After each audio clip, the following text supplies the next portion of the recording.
Hai, kembali dengan Cikgu Hadi Ismail dalam kelas RBT. Kali ni kita nak tengok RBT tingkatan 1 iaitu sambungan bagi tajuk sistem vertigasi. Sebelum ni kita dah tengok contoh-contoh. Contoh-contoh bagi sistem dalam hidroponik. Kemudian kali ni kita akan lihat pula komponen utama. Ini kita dah nak masuk ke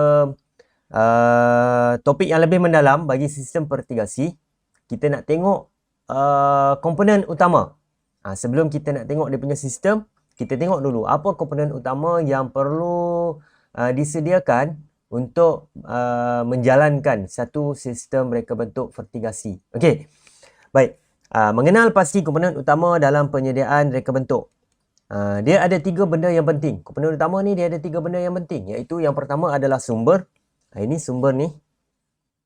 Yang kedua adalah medium. Yang ketiga adalah alur keluar. Sumber adalah tempat simpanan bekalan baja. Okay. Kita ada baja A, kita ada baja B. Dekat situlah adalah tempat sumber. Kemudian medium adalah laluan penyampaian nutrien kepada pokok. Maksudnya daripada larutan baja, dia nak sampaikan kepada pokok, akan melalui medium. Kemudian dia akan ada alur keluar, iaitu tempat keluaran utama bagi sistem vertigasi. Okey. Kita tengok satu persatu. Senarai komponen. Komponen utama lah ni. Senarai komponen yang kita ada, yang pertama adalah tangki nutrien. Ini bentuk tangki nutrien. Tangki ni bergantung kepada kapasiti sistem vertigasi kita. Kalau setakat bawah 100 polybag kan, 50 polybag kita buat secara mini, ni tak ada masalah, kita pakailah tangki yang saiz macam ni. Tapi kalau kita buat dalam bentuk yang komersial, yang mana 1000 polybag ataupun 5000 polybag, besar kan, 10,000 polybag, jadi tangki yang diperlukan bersaiz lebih besar lah. Dia tangki hitam, tangki air yang warna hitam tu kan, itu adalah tangki-tangki yang lebih sesuai. Okey, fungsi tangki ini menampung larutan nutrien untuk dialirkan ke tanaman. Ni, menampung larutan nutrien dialirkan kepada tanaman. Komponen yang kedua, alat pengatur masa ataupun timer. Timer ni dia lebih kurang macam nak memastikan kita punya pump dia berfungsi secara automatik.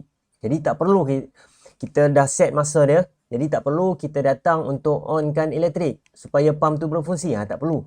Kita dah ada alat pengatur masa, kita dah set kan. Katakan pukul 7 pagi, dia akan onkan pump selama 10 minit. Maksudnya dalam 10 minit tu, pump berfungsi, air dialirkan, dititiskan ke tanaman. Lepas je 10 minit, pump akan automatic off. Itu fungsi bagi alat pengatur masa. Cikgu, boleh tak nak pakailah alat pengatur masa. Saya sanggup untuk pergi onkan off, terpulang. Ini adalah satu optional yang mana kalau ada lebih memudahkan sistem vertigasi kita. Okey. Yang seterusnya, ini komponen utama yang wajib. Water pump ataupun pump air. Ini adalah pump air yang jenis yang kita kata dia untuk kapasiti yang besar jugalah. Untuk polybag, tanaman polybag yang lebih banyak lah. Tapi kalau setakat 100 polybag ke bawah tu, kita hanya boleh gunakan pump macam pump akuarium tu. Dia masih lagi mampu untuk pressure dia untuk alirkan air ke tanaman. Okey, mengawal fungsi dia mengawal pengaliran nutrien dari tangki ke pipe-pipe yang sekunder.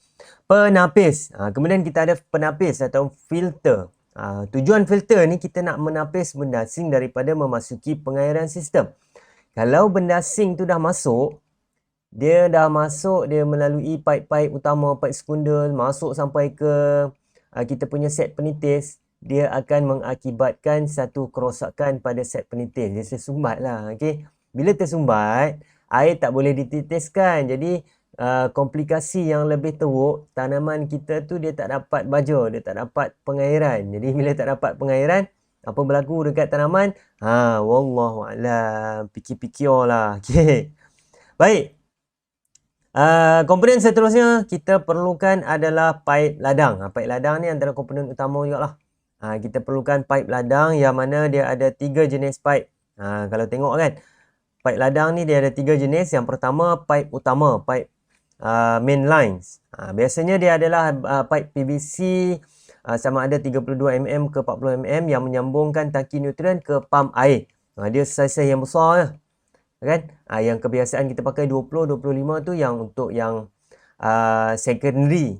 Secondary yang kita tengok ni lah. Ataupun secondary pun dia ada juga pakai yang 32 ke 40. Terpulang tengok pada keadaan pam yang kita gunakan. Okey. Kemudian yang ketiga adalah pipe tertier. Pipe tertier ni adalah pipe poli. Pipe poli yang kebiasaan kalau vertigasi pakai 16 mm ke 20 mm lah. 20 mm yang biasa kita pakai di rumah lah kan. 20 mm lebih kecil.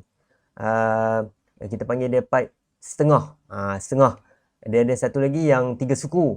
Okey. Ataupun yang kecil lagi tu 16 mm, itu yang paling terbaik sebab kita boleh terus cucuk penitis. Okey.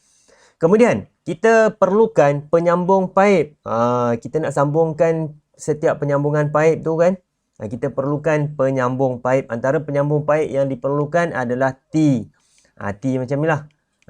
Ini T untuk PVC. Ini adalah T untuk poly. Alright. Kemudian kita perlukan elbow. Elbow PVC. Ini elbow poly. Kemudian kita perlukan end cap. End cap ni penutup sementara di hujung pipe tertier.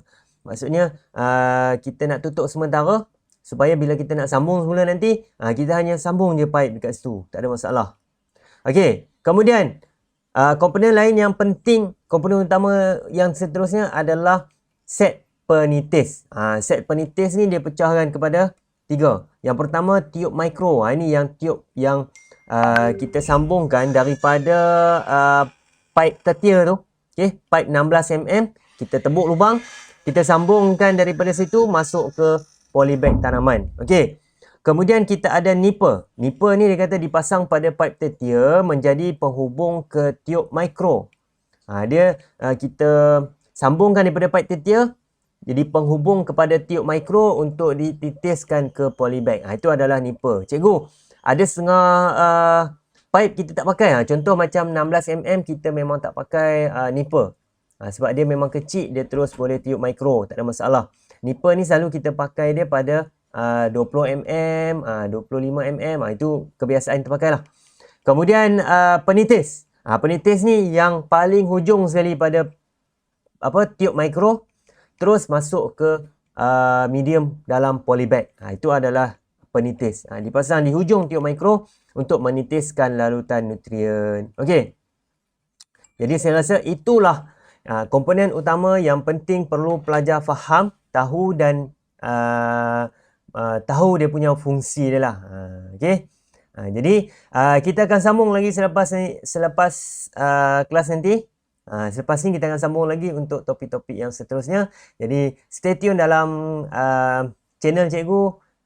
Kongsikan kalau rasa bermanfaat dengan kawan-kawan, sahabat-sahabat kamu di sekolah, di mana-mana lah. Okay? Jadi sekian dulu untuk kali ini. Assalamualaikum warahmatullahi wabarakatuh. Bye-bye.